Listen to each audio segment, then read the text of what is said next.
des théories du complot sur fond d'attaque.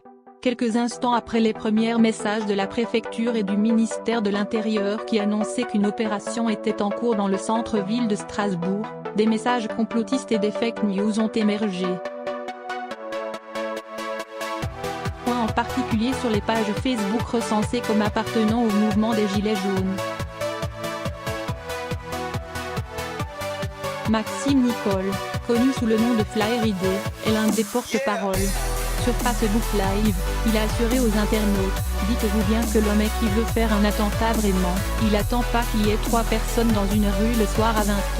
Il va au milieu des Champs-Élysées quand il y a des millions de personnes et il se fait exploser. »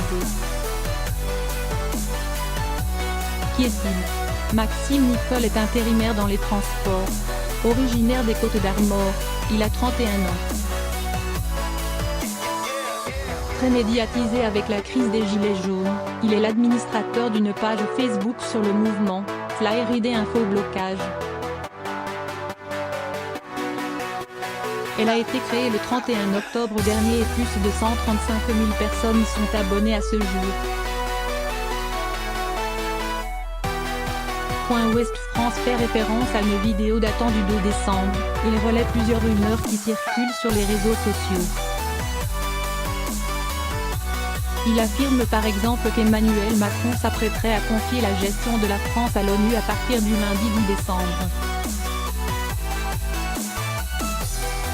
Maxime Nicole dénonce des propos déformés par les médias.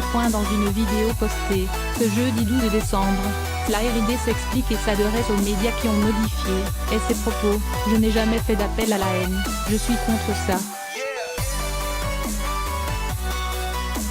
Je n'ai jamais fait d'appel à la violence, je suis contre ça. Vous pouvez sortir des phrases de leur contexte. Il en est pas moins qu'au final, ça n'a jamais été mon intention.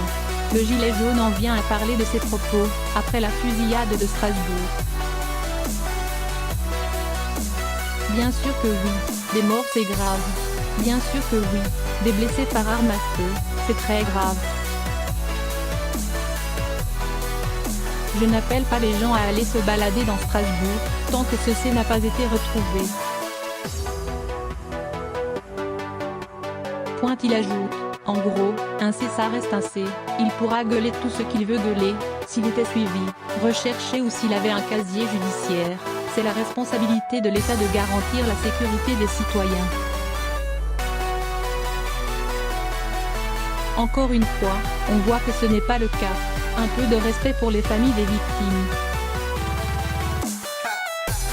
Ces gens-là n'ont rien demandé.